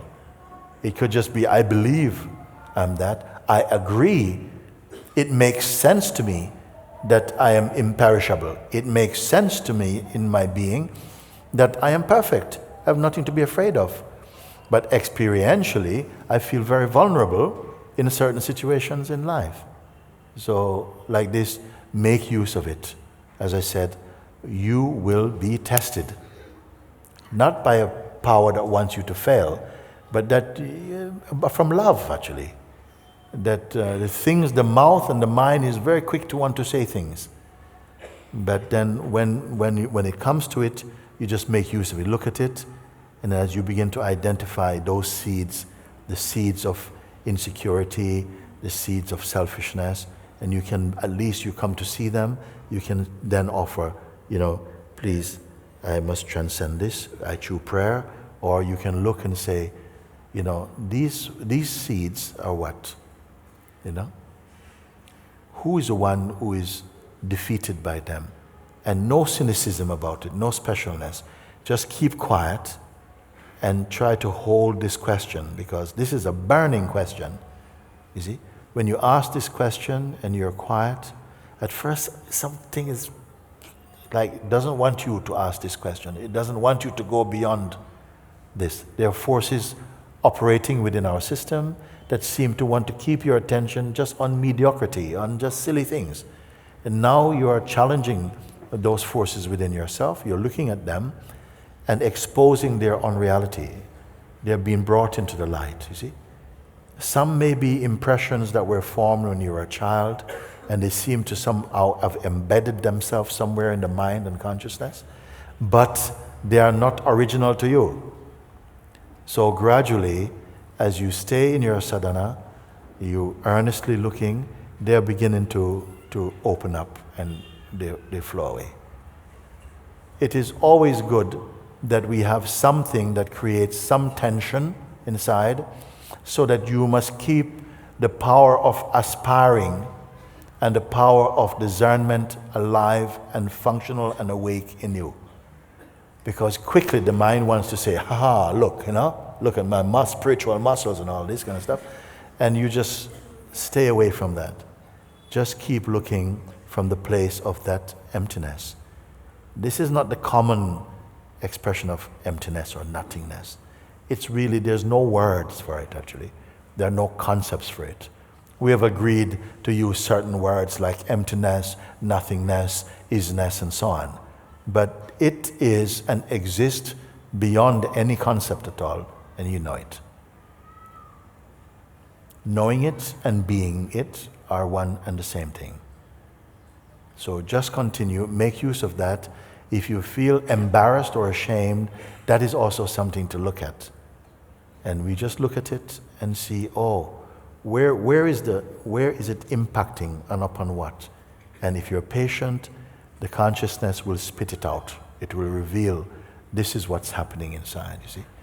You are being a bit wanting to show your spiritual maturity that is itself immature, you see, and expose. And you take the bite, take the burn, and then you go beyond, just like that. Thank you. Yes. Thank you. Very much. Okay, my love. Thank you. One more we can have. More you come. You ready? Okay. Continue.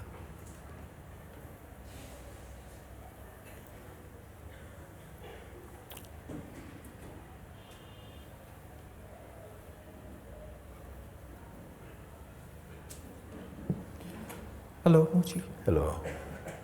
The love that we feel for our family and loved ones, is it a part of that formless state, or is it just a distraction?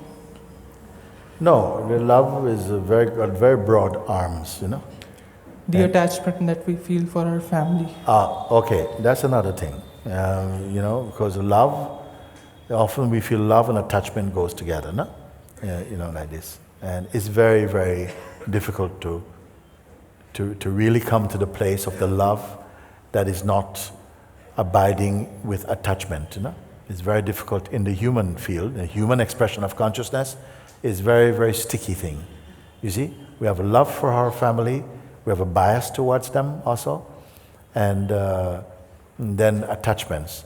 Attachments make you feel I cannot do without them, and sometimes we make incorrect choices and decisions based on this too much attachment. And some people that don't want this attachment to be troubled, don't touch my attachments, you see? But one who is really fixed on going beyond, because one who wins the freedom has to transcend in some way your cultural attachments, cultural conditioning, racial conditioning, gender conditioning. You go beyond that because the self is pure. You see? It's not more in favor of men than women, or this one against that one, prefers this religion and not that one. It is beyond all these things, you see?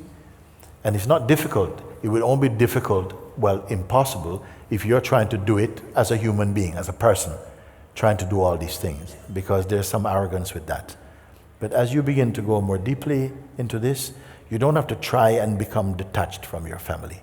You may continue, you may even end up loving them even more fully, in fact, in a more healthy way, in a freeing way. And the power will be with you to support that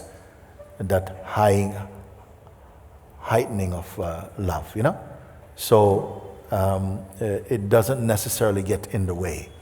But along the way, as you are looking and discovering the truth of self beyond categorizations, that power is forming itself around you, you see? And it is so loving, it's not going to tear you away from family, Gradually it moves more deeply in the family, and it reassures them and makes them more compliant, more open and receptive to the greater love, which I say the love of God. You understand? So don't focus on, but I'm too attached on this. You can carry on your sadhana, you can carry on your inquiring, you can carry on listening to the invitation. Listening to the invitation is not to try and tear you away from things. It's to show you, reveal your true state, your true nature. Having come to that recognition will automatically bless every facet of your expression. And this I can testify to for people. So don't worry at putting energy, no, I've got to try and break this, I've got to give up my job, no, it's not necessary. You can, in your own way, alongside your life, if you find that you are bringing your attention to this, and you are tasting the fruit of your own sadhana, you carry on with it. You see, we don't need to add any hardship in it. If hardships and tests are going to come on the way, they will come spontaneously in God's timing. You don't have to go looking for trouble. You don't have to go looking for testing. It will come in the appropriate way and in the appropriate time. Don't have to worry about that. Thank you. It's good like that? Yes. Okay.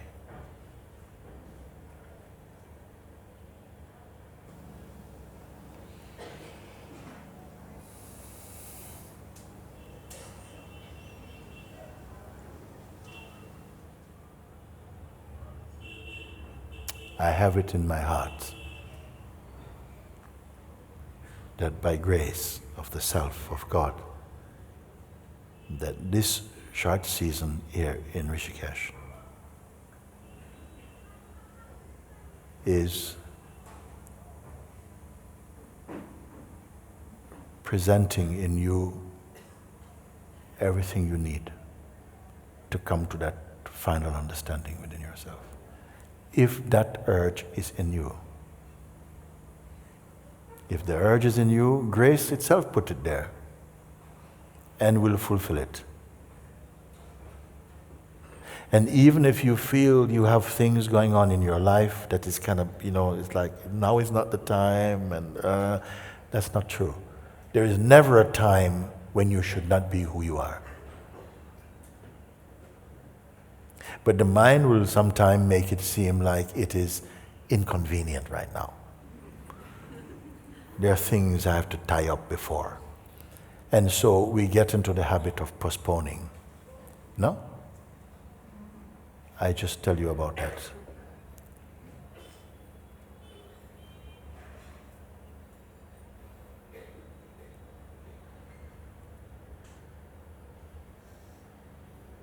Actually, nothing stands truthfully in the way of your awakening except this here. It is like Jesus, he said to his disciples, trust in God. Trust also in me, he say, because I have overcome the world. This is a man that didn't travel around or he didn't go to Mexico or United States or Japan, I don't think. Why he speak, I overcome the world? Where is what world? That. All the different thoughts and ideas and projections and memories and all our fantasies and all of these things that create this ambiguity, these tensions, these fears. He's understood that and understood where he's looking from to see them as they are, that they are just clouds passing, and not give to them an exaggerated reality.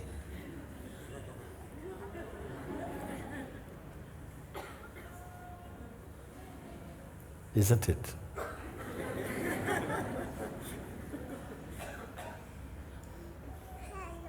Hello.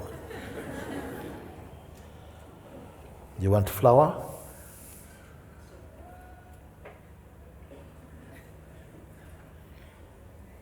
You want? I only have water. I have mint. I have hug.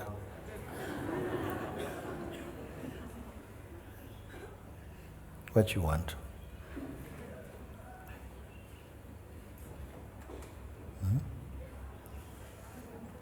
What you want? What would you like?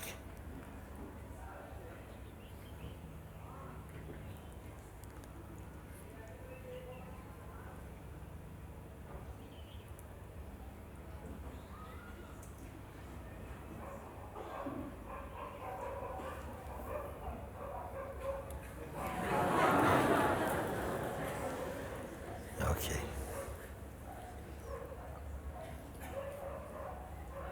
Where was I?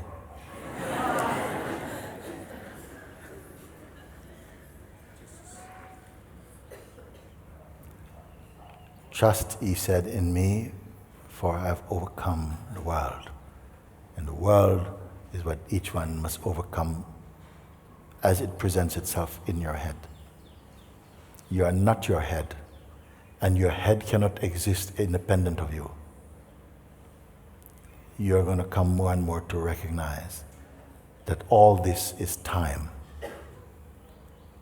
and appearances. Appearing in front of what?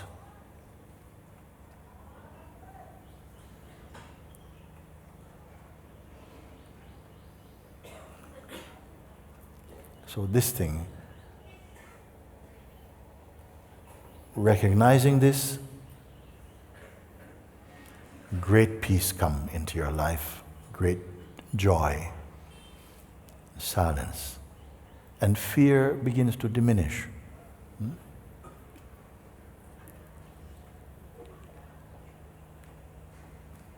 Fear of death, fear of life also. Some people have fear of life also.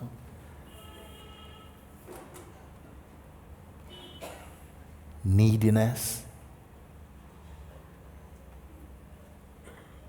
arrogance,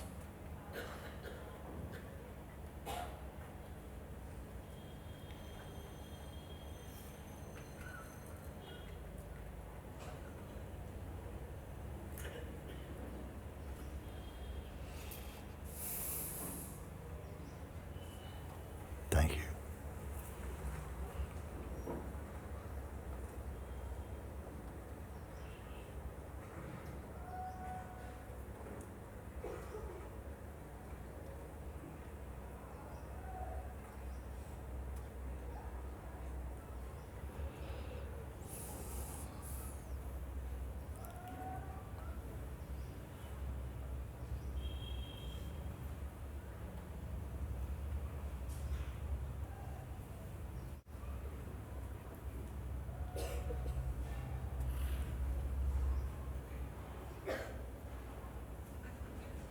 there's a space in you that even right now, you're sitting here, it's not the sensations that are coming through the senses, it's not something that you're hearing. It's not that. Just like the sounds that are drifting in the space that come from outside, yes, it's heard without any effort, but it's not this. That which your eyes can see in all of its intricate variety and variation, it is not that. It's not that. Any mood or feeling, beautiful or not, it is not that. Any intention, oh, we are coming to the end of Satsang, now I can go and sit by myself and do. It is not that.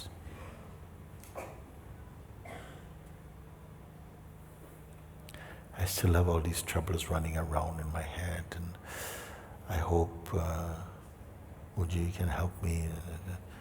It is not that. So all these things, they can be wherever they may be.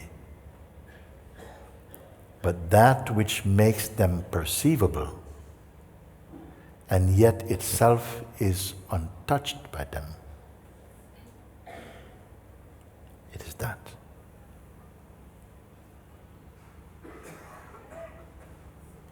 The senses cannot bring it to you. It cannot be brought because it is infinite. It cannot go because it never came. It is always here. Knowing this, all things that appear in the mind are like clouds passing, flowing in accordance with their law. You don't need to interfere with that. Your natural functioning in life, your sense of balance, of intuition, of whatever, let that flow. That is also watched from here. Something brought you here to discover this place which is not a flow, but it will bless the flow, but itself is not a flow. It does not come, it cannot go. It cannot be perfect, cannot be made perfect, it cannot be improved because it is already perfect. It cannot be lost.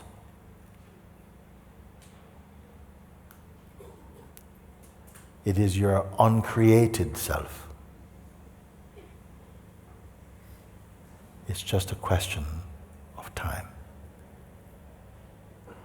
and grace when this will be most brightly revealed in you.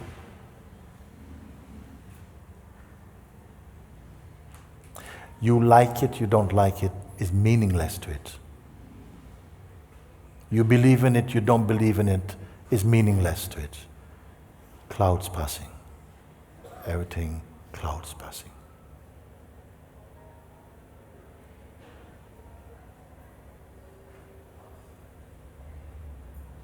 When I arrived in India, in Delhi, some days ago,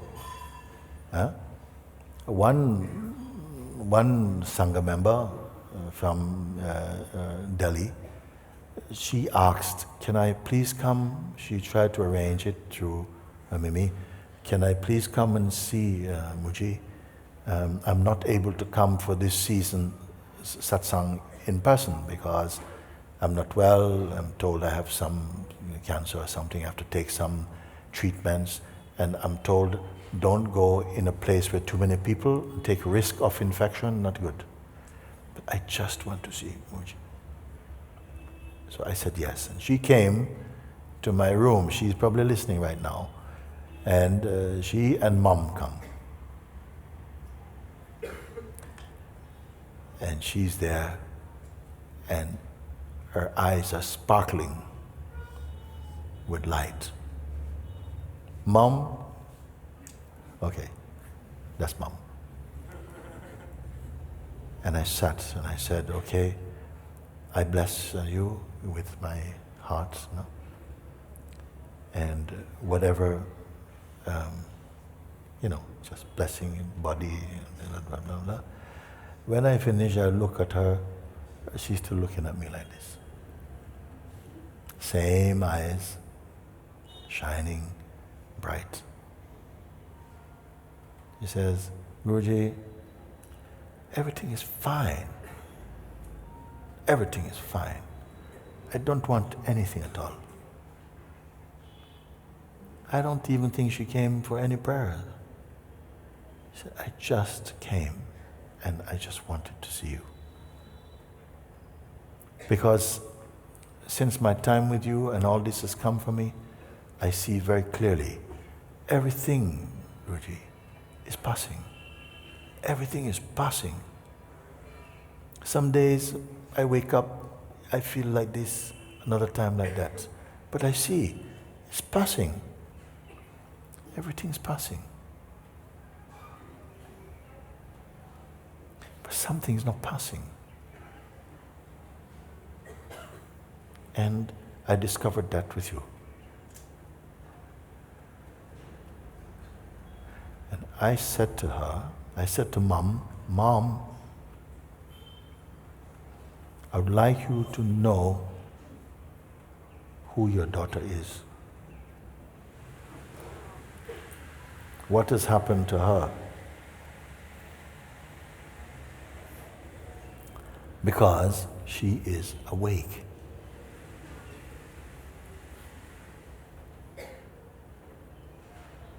I understand your grief. It's mother's way. It's natural. So Mom opened up a few tears, of course, it's fine. Said, I said to her, if not another day happened, if there was no Rishikesh, if I don't see one of you, if I have to return today to be in Portugal, I am happy because I've met one who is awake.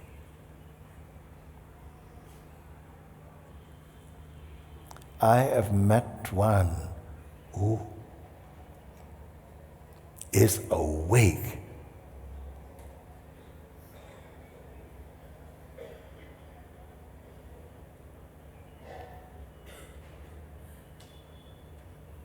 I have not come to start any membership or to recruit anybody. My message and pointing is very simple. Many children, they understand what I speak.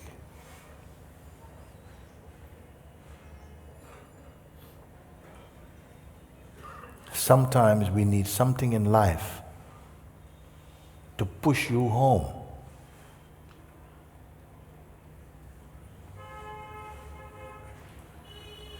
I'm in Rishikesh now, by grace of God.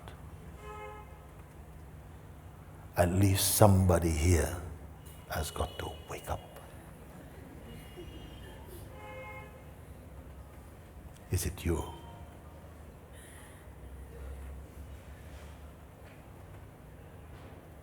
You search yourself, you don't have to answer me, but is it you?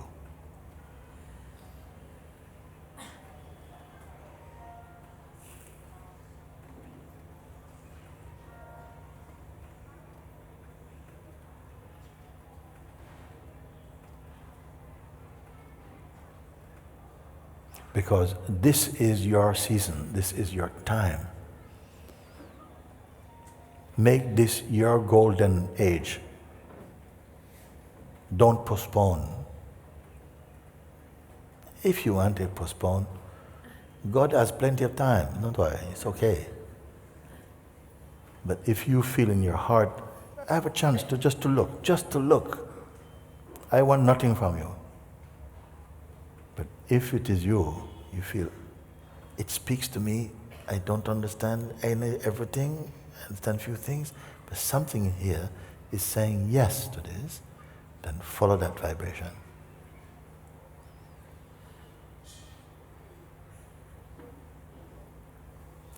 I'm happy that I don't have to be with you all the time. So that we give a value for the time that we have to look together.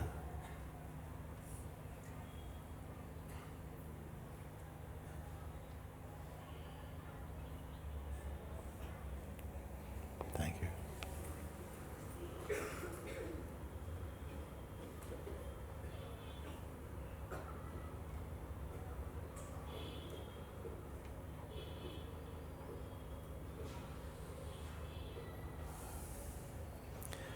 We have some music today? Please don't rush out. I'd like to hear something. Okay.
Hey, Gopal. You good?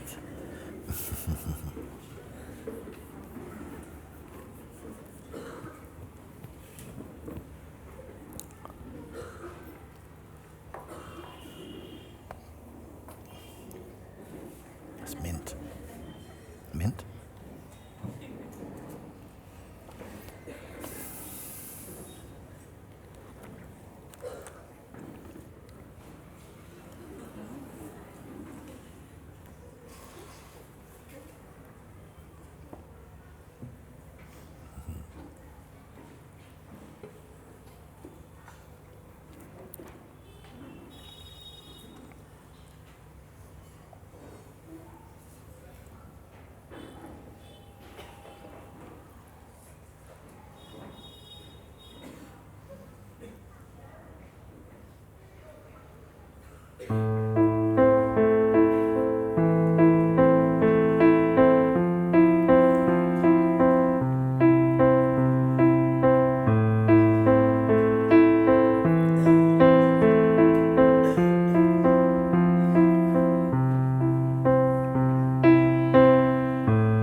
show your gratitude to realize yourself.